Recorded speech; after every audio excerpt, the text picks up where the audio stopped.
2026년 4월 22일 수요일입니다.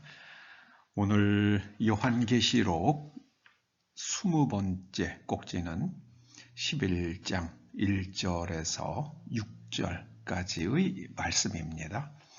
먼저 말씀을 함께 봉독하십니다.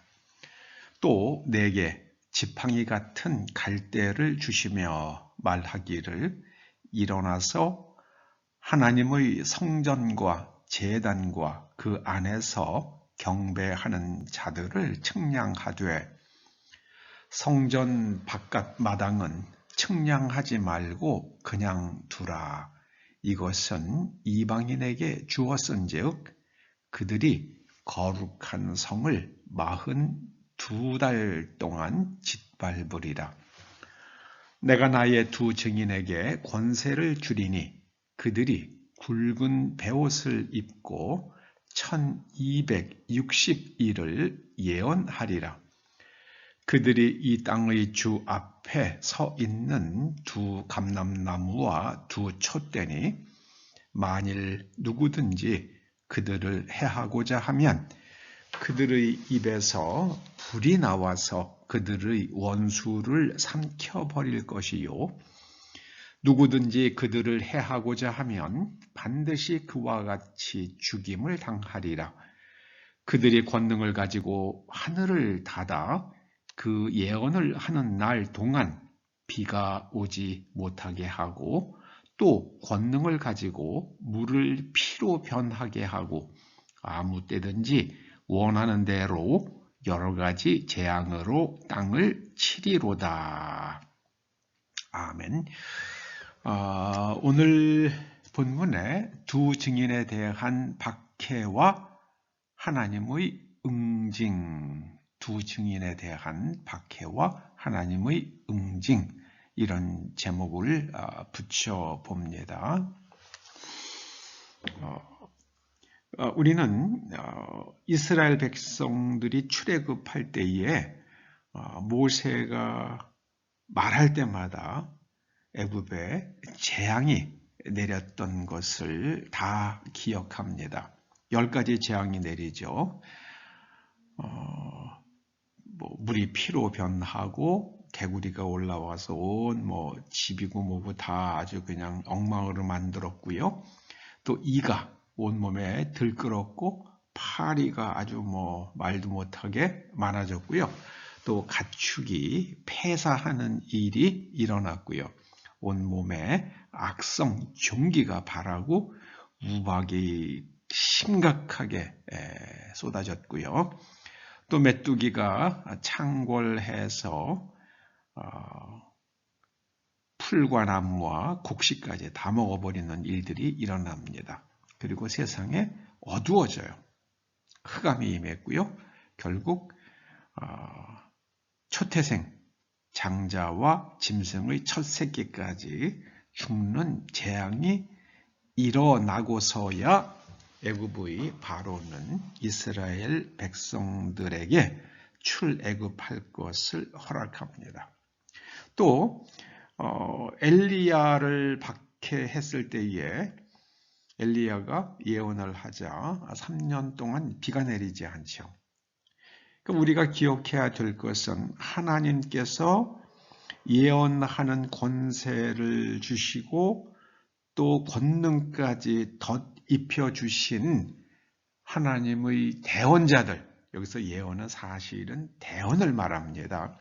그 대언자들을 박해하면 그에 따라서 반드시 그 하나님의 대언 내용 혹은 그들을 박해한 것으로 말미암아 재앙이 내린다는 겁니다. 재앙이. 20세기 후반에 들어서 기독교에 대한 대박해가 일어난 나라는 사실 중국입니다. 중국에 삼자교회가 있어요. 삼자교회는 제가 직접 가보지는 않았습니다만은 중국에서 들려오는 이야기로는 성전, 예배당 맨 앞에 마오쩌둥과 시진핑의 사진을 걸어 놓고 먼저 그들을 찬양하는 노래를 부르고 예배를 드린다고 합니다. 정말 멸망시키는, 교회를 잔멸하는 가증한 인물들의 얼굴 사진을 성전에 세워놨어요. 성전에. 그래서 멸망시키는 가증한 인물들의 사진이 성전에 세워졌습니다. 저는 그렇게 그 소식을 들으면서 그렇게 해석이 되더라고요. 자, 하나님께서는 오늘 하나님의 사도, 그러니까 오늘 환상을 보고 있는 사도 요한에게 갈대를 주시는데요. 우리나라에서는 예전에 자를 만들 때에 대나무로 만들었잖아요. 그런데 이 애굽과 또 팔레스틴 이 지역에서는 그런 우리나라가 대나무로 잣대를 만드는 것처럼 그쪽에서는 그 파피루스 말린 거, 그 갈대요. 그거를 잣대로 사용했다고 그럽니다. 그래서 갈대를 주었다는 것은 하나님께서 잣대를 주셨다는 말씀입니다. 근데 잣대를 주신다는 그 이미지 속에는 구약에서 보면은 두 가지 이미지가 중첩이 됩니다. 하나는 자로 측량하셔서 보호를 하시는 거예요. 또 하나는 심판을 의미하기도 합니다. 하나님께서 성전에서 예배하는 사람들을 측량하신 것은 그들을 보호하신다는 의미가 되겠고요. 또 이방인들이 있는 그 마당은 측량하지 말라고 그러시는데요. 그거는 그냥 하나님께서 심판에 내어주시는 것을 상징합니다. 이방인들에게 그렇게 내어준 그 예루살렘이 유대인에 의해서 회복된 것은 1967년 6.1전쟁으로 인해서 그렇게 회복이 되었죠. 그래서 오늘날 미국은 미국 정부의 대사관을 예루살렘으로 옮겼습니다. 참 놀라운 사건입니다. AD 70년에 예루살렘에서 유대인들이 추방된 이후에 처음으로 일어난 일입니다. 그게 1967년 이후부터 일어난 일입니다. 자, 하나님께서 두 증인에게 권세를 주시는데요. 또 권능도 주세요. 두나미스도요. 그런데 이 두 증인이 누구인가? 여러 가지 해석이 있습니다. 근데 저는 이 두 증인이 이게 동로마와 서로마의, 그러니까 동방교회와 서방교회, 교회가 하나였었는데 이 교회가 둘로 갈라지잖아요. 동방교회와 서방교회로 갈라지는데요. 저는 이 두 증인을 그렇게 보면 어떨까 하는 그런 생각이 듭니다. 동방교회와 서방교회. 그 외에도 많은 종파들이 있지만은 두 증인은 다 동방교회와 서방교회에서 갈라져 나온 그런 가지들이니까는요. 그래서 주 앞에 서 있는 두 감람나무와 두 촛대는 그때그때 시대에 따라서 해석을 좀 달리해 볼 수도 있겠습니다만은 두 증인은 저는 동방교회와 서방교회를 의미하는 것이 아닐까 그런 해석을 해 봅니다. 그런데 이 두 증인이 권능을 가지고 하늘을 닫으면 그들이 예언하는 날 동안 비가 오지 않습니다. 그리고 권능을 행사하면은 물이 피로 변합니다. 물이 피로 변한다는 것은 물이 피가 된다는 것은 저는 심각한 적조 현상, 수온의 비정상적인 상승으로 인한 적조 현상, 독성 적조 현상으로 해석하는 것이 합당하지 않나 그런 생각을 합니다. 그러면서 그들이 예언을 할 때마다 여러 가지 재앙이 땅에 임합니다. 여러 가지 재앙으로 땅을 친다는 말씀은요, 땅에 재앙이 임한다는 그런 말씀이 되겠죠. 또 엘리야 선지자가 그렇게 예언할 때도 예언한 대로 아합 왕 시대에 3년간 비가 오지 않았잖아요. 저는 올해 엄청난 예언이 있었죠. 그 신데 제이콥스라는 국가 차원의 예언을 하는 미국의 예언 사역자가 올해 대홍수가 있을 것이다. 용의 나라에 대홍수가 있을 것이다. 그런 예언을 했어요. 용의 나라라고 그러면 중국이잖아요. 그런데 올해 4월 들어서요. 4월 들어서 이미 태풍이 발생했다고 그러죠. 태풍이 발생하면서 올 여름에는 슈퍼 엘니뇨 현상이 있을 것 같다. 그렇게 기상학자들이 예측을 하더라고요. 슈퍼 엘니뇨 현상이 일어나면은 태풍이 굉장히 강력해진다고 그러죠. 수온이 올라가니까요. 그래서 그 양자강 상류 지방에 굉장히 많은 비가 올 것으로 그렇게 예측을 하더라고요. 자, 그런데 문제는요. 현재 현존하는 댐 중에서 가장 크다는 삼협댐이요. 삼협댐이 설계할 때에는 그저 평균적인 강수량을 기반으로 해서 설계가 됐단 말이에요. 그런데 댐이 완공되고 나서부터 강수량이 엄청나게 높아졌어요.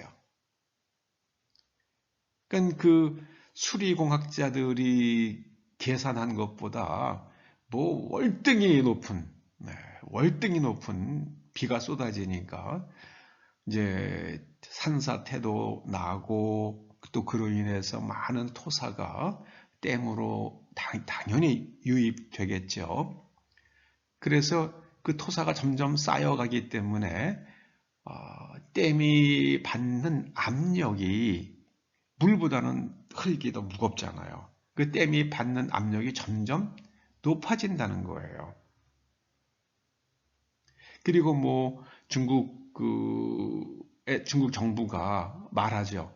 그 큰 콘크리트 블록들이 수압을 움직이면서 수압을 분산해서 그렇게 댐의 안전을 확보하는 방식으로 설계되었다.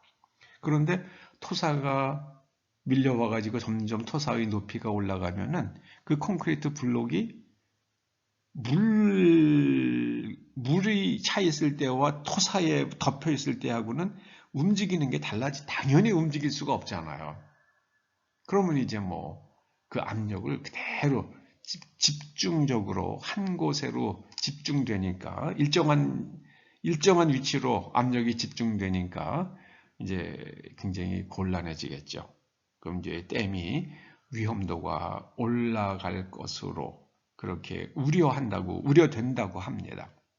저는 올해 그 슈퍼 엘니뇨 그리고 대홍수로 말미암는 댐들이 붕괴 가능성, 그게 바로 그 등소평 시대의 교회에 대해서 개방적인 태도를 취해 오다가 이제 시진핑 시대에 들어서는 기독교를 박해하는 것으로 바뀌었단 말이에요. 선교사들 다 추방하고요. 그러면서 그 여러 가지 재앙이 그 땅에 임하는 것이 아닌가. 여러 가지 그 전염병, 그리고 의약품 부족, 이런 것으로 인해서 또 경제난, 그 다음에 부동산 사태, 그 다음에 그 군소은행들의 지급 능력 부재, 이런 걸로 인해서 무서운 일들이 일어나지 않을까. 그게 저는 2026년이 되지 않을까. 그런 막연한 이해감을 느낍니다. 이게 지금 하나님의 백성들을 박해했어요. 그래서 하나님의 응징이 이제 시작되는 것은 아닌가, 그런 생각을 하게 됩니다. 여러분, 참 중국은 우리들한테 참 그 굉장히 고통스러운 이웃 국가잖아요. 근데 그럼에도 불구하고 또 어떤 미국의 예언 사역자는 중국이 심각한 수해로 고통을 당할 때에 한국의 교회들은 중국이 그렇게 기독교를 박해했더라도 중국인들에게 도움의 손길을 뻗어라, 이런 또 예언을 하는 사람도 있더라고요. 아무튼 우리가 기도하면서 그 하나님의 말씀을 경청하고 깊이 해석하고, 그리고 잘 말씀을 따라 살아가야 할 시대인 것 같습니다. 기도하시죠. 두 증인을 사람으로 볼 것이냐, 어떻게 볼 것이냐에 따라 우리는 많은 해석을 하게 됩니다. 아버지 하나님, 하나님의 사람들을 박해하는 집단이나 국가나 그런 문화 풍조에 대해서 하나님께서 반드시 응징하시는 것을 말씀해주는 오늘 본문을 묵상하면서 우리는 하나님의 보호하심 가운데 있음을 깨닫고 더욱 말씀에 신실한 사람들로 살아갈 수 있도록 은혜 내려 주시옵소서. 예수님의 이름으로 기도드립니다. 아멘.